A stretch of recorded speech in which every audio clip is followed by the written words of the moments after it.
Everyone keeps saying the creator economy is dead. Influencing is dead. We don't care about influencers. They're irrelevant. They have no traction anymore. And I laugh because it's not. What is dead is the old way of making money and getting paid as a content creator. If your reach has dropped, if your inbox is quiet, if the deals aren't coming in as much, maybe the rates are a little bit low, and you still feel like you're doing everything right, then it's likely you're playing by an old handbook. The rules have changed in 2026. And today I'm giving you the 5 shifts that changed how brand deals actually work, what they look like in real campaigns, and what you need to change immediately if you want to land those 4 and 5-figure brand deals again and again and again. Creators who understand this, they're cleaning up right now, and they're doing it with an audience the fraction of the size of yours. If you've been creating for any length of time and you just feel like something is off, this episode is why, and more importantly, this episode is going to fix it. This is the 2026 Creator Playbook. You're listening to Bad for the Algorithm, the behind the scenes look at how you actually build a 6-figure content creation business and beyond, without posting 3 times a day, chasing trends, and running yourself into the ground. My name is Emily Valentine. I'm a full-time influencer of 10 years, talent manager, creator coach, and founder of Influencer Her Society. I have generated over £1 million in paid invoices as a creator and coach, negotiated hundreds of deals with brands like Dior, L'Oreal, Marks & Spencer's, and I've sat on every side of the industry: creator, agent, brand consultant. I know how the money moves because I've been in every room moving it around. We are living through the most exciting career opportunity of our generation. So if you are a creator, or even better, if you are a woman creator, your monetized personal brand built around something you actually love on a schedule that you design with income that has no ceiling, that's not a pipe dream anymore. This is a $35 billion industry and growing year on year. This is available to you. Whether you're just starting out or you've been at this for years, if something feels stuck, you are not too late. This is an industry that keeps evolving every single year, and that means the door keeps opening over and over again. And I know this because I've lived it. Like, I was fired from my job as a talent manager with 8,000 followers, and I had not a brand deal in my back pocket. And without a safety net, without that plan, I had to sit down and ask myself one question: what is actually stopping me from landing well-paid deals? Because I was getting the odd £350 collab when I needed to make bank, like, I had rent to pay. And the answer was positioning. Positioning. And once I had repositioned myself as a person of influence with undeniable authority in my content pillars, I was ready to get laser focused on strategically building content, the portfolio, and pitches that showed my worth even as a small creator. And I had turned anonymous gifting into those warm brand relationships. I built visibility strategies that I still use today. And I built a full-time career, 55,000 followers on Instagram, not through a viral moment, not through luck, through knowing the rules of the industry I was actually in. And that's exactly what Bad for the Algorithm is. This is a podcast where every episode I'm going to be giving you what took me 10 years to figure out: the strategies, the industry, the reality checks, the money conversations, the ones that no one else is having out loud. Here, we treat content creation like the serious business it is, because that's what it is: a part of a $35 billion industry that is yours to claim. This is Bad for the Algorithm. Episode 1, let's get into it. Shift number 1, you would have heard it before, but I can confidently say in 2026, follower count is finally dead. This shift is prevalent because the creator economy is stopping rewarding people who look the part, and they're starting to reward people who can actually prove it. Okay, so before we really get into this, I want you to know that brands have always known this theory, but most default to reach as the shortcut for value, right? But that's changing fast. Case in point, a few months ago, I was negotiating a deal for one of my influencer talents. She has a established Instagram platform of about 40,000 followers. She is a lifestyle creator. She has motherhood, interiors, travel, and food as her 4 pillars. She also has a separate home renovation account, much smaller, only 14,000 followers. She got an inbound offer from a well-known interior decorating brand. It was a 3-part ambassador retainer, like dream brief for her, seriously, because she just bought a new house. She was doing a whole renovation.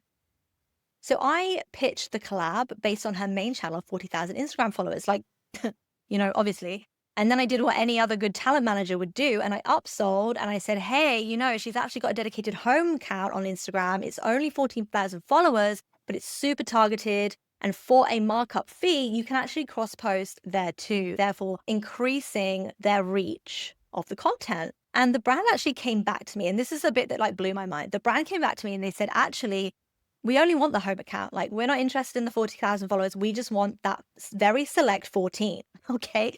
And this is the part that I love. The fee, it stayed exactly the same.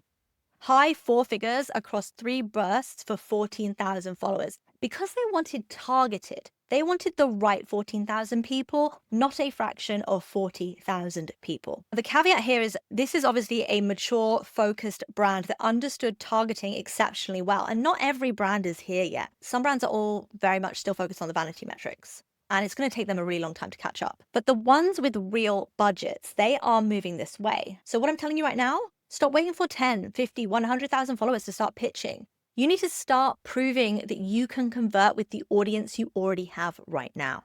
Shift number 2 is that you need to understand you are a creative asset, not just an influencer. What I'm seeing more in my inbox is UGC style briefs dressed up as influencer campaigns. Like, side note, I freaking hate it, but it is what it is. We are where we are. What this looks like is heavy creative control, tight briefs. Maybe the hooks are written out for you. They are clearly content briefs that are being built for ads, not for your audience. And I believe this is happening because brands are thinking about ROI harder than ever. They don't want to pay you for a piece of content that gets posted on your feed and then dies after a few weeks. They want assets that they can run in paid ads, in email campaigns, in-store, website, POS, sometimes TV, sometimes billboards, right?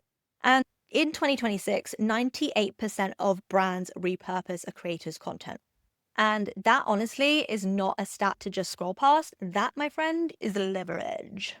And just so you're aware, like a lot of these fees for these like UGC campaigns dressed up as influencer briefs, the fees do tend to be lower. They're coming from brands that want a little bit more bang for their buck. They're probably smaller, maybe like not as experienced with influencer marketing. So they really want to make their money go far.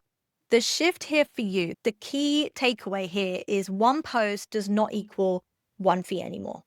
If a brand wants to use your face and your voice across their entire marketing stack, that needs to be reflected in your invoice. And I'm talking about usage rights, licensing, upselling, cross-posting, boosting, whitelisting, whatever. That is how you increase your rates without increasing your workload. It's super smart. Keep your eye out for it. It's happening more and more. Shift number 3 is a really exciting one because I feel like I've been talking about this for years. Expert creators are the new authority. This is a hill I will die on. I have been teaching this in my membership with my one-to-one clients forever. And the number one thing you need to understand is you are not a content creator. You are a person of influence. And in order to be influential, you need authority. And y'all out there watering that shit down, like I cannot even, like it makes me sad when I see it. And I get it. We're all multi-passionate. We all get the shiny object syndrome. And for all the people out there going, I'm not an expert in anything. Like, I'm just a newbie. I'm not really good at anything. Like, it doesn't matter if you are the expert or you're an expert on your own journey of figuring something out, okay? Either way, you need to own that space completely, no matter where you are in the process. Become the expert of your destiny. Become the expert of the moment. That's all that matters when I say experts, creators are the new authority. And looking back to one of my talents who landed that job for a great fee on her smaller account, the reason that interior brand picked her wasn't just because she had a super niche account in interiors. It wasn't just because she was interested in interiors. It was because she was living and breathing a full, real life renovation process. Like she just bought a house, multiple rooms, multiple opportunities to get in bed with this creator and make something long term. And we all know the more a brand is featured in content, the more likely your audience is to convert. So they really saw themselves being part of her bigger journey, almost like start to finish, which is really smart. And that's not an influencer. That's not a content creator. That is a storyteller. That is a brand ambassador. That is a creative partner. And that is what you need to be. Brands are looking for tastemakers, storytellers, people with a POV, people who are living and breathing the thing they want to get involved with, not just people who can pick a product and tell you that it's like, I'm obsessed. No, authority. The shift here for you is you need to be positioning yourself as a creator who teaches and leads, not just the one who shows. Own your niche so completely that when your name comes up in a brand meeting, there's no question that you are the one for this job. Shift number 4, safe content is invisible. I said it. This is a hot take, maybe a little bit of an unpopular opinion, but this really isn't optional anymore, guys. This is the entry fee to becoming a successfully monetized influencer and content creator.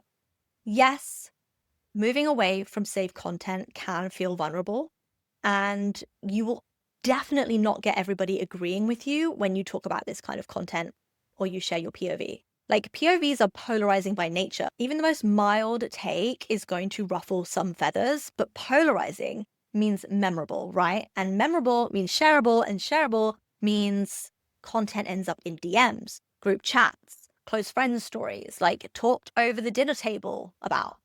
I remember a few years ago, I did a story about the most random object. It was a sticky bra. It was like £8 from Amazon. And I put it on my stories. I showed the before, I showed the after. I was completely unapologetic, like just myself. Like, look at what this bra gave me, girlies. Like, this ain't real, but great, you know? And I had 3,000 link clicks on that story alone. Hundreds of sales, right? It's still reselling today. I still get people in my DMs like, can I get that sticky bra link, please? Was it polished? Like, no. Was it on brand in the traditional sense? Not really. Was it real? Was it specific? Was it intimate? Was it deeply shareable? Absolutely. And I really think that was one thing that I was maybe doing differently when I first started as an influencer, which made monetization so much quicker for me. That's the fact that for me, Instagram, and as a neurodivergent creator as well, Instagram or my platforms, they were always like an unfiltered space for me and my audience to connect. And that's why I believe that I monetized with only 8,000 followers so early on, because everybody else was just doing outfit posts and flat lays. Like, there's no personality in a lipstick and a pair of shoes arranged on your floral bedspread. The shift for you as a content creator today, wanting to monetize, moving forward into the year ahead, is stop asking, will this perform on the feed? And start asking, does this feel like it belongs in someone's DMs? My final shift in today's episode, this is for all of my OG creators out there, the girlies that have been creating for like 5 years plus. So if you are still creating content like it's 2017, then I guarantee you are stuck. You are stuck. You are plateauing. Your brand deals are drying up. Brands who once said, yes, tell me how much, are now barely even inviting you to the events, okay? Where are all those hotel stays? I know, right? Honestly, this is coming from a place of love. So many of the creators that come to me for one-to-one coaching in my Creator CEO method have lost their way. The deals are drying up, the reach is dropping, the inbox is going quiet, and they honestly they can't really figure out why, because, you know, what they're doing captured the attention of so many followers and brands alike so well for so long. Here's the truth, right? The creator economy, it moves faster than almost any industry out there. I'm trying to think of something that moves faster. Maybe AI, tech, I don't know. Anyway, this is kind of a rule of thumb and something you just need to get comfortable with. Not only do you have to reinvent your strategy regularly, but you have to reinvent yourself first, okay? And what do I mean by that? You are not the same person that you were 5 years ago. And in the same breath, your audience is not the same audience that you had 5 years ago. And I honestly felt this for myself last year. Like, this was a huge part of the reason I felt it was time to rebrand personally. I was pushing the same formats. I was struggling to create in content pillars that didn't really feel aligned to me anymore, that had done previously really well, that I'd made a lot of money from, that I knew my audience had been interested in. And I was pushing them and my heart wasn't in it. And you know what? I burnt out really, really hard. And something I learned this year, which is really fascinating, burnout doesn't happen from overworking, right?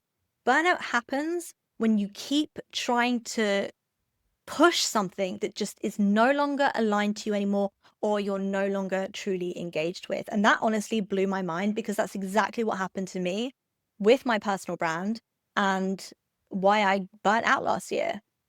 And the reason I fell into that trap, which so many creators do, is I didn't stop to ask what my personal brand looked like now.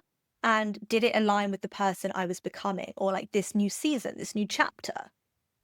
And that affected how I showed up, like my consistency, my strategy, my belief in myself. Like you can smell it, you can just smell it when someone's not aligned with what they're posting or what they're saying.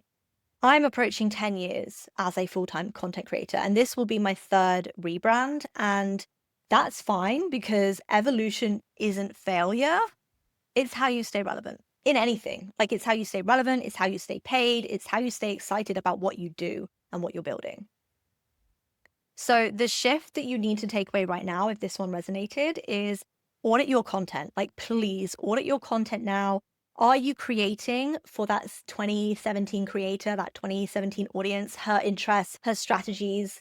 Or are you creating for your new season? Because the minute you shift into that new era of yourself and start pouring that into your content, it might feel sticky. You might have a little drop in engagement.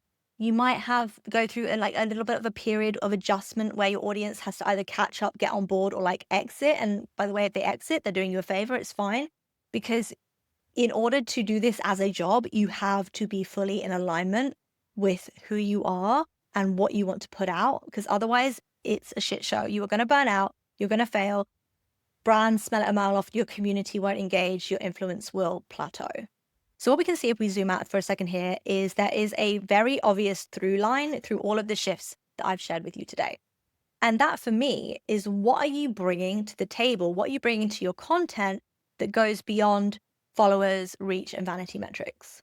If a brand opened your profile right now, would they see you as an asset or just another Instagram, YouTube, TikTok account?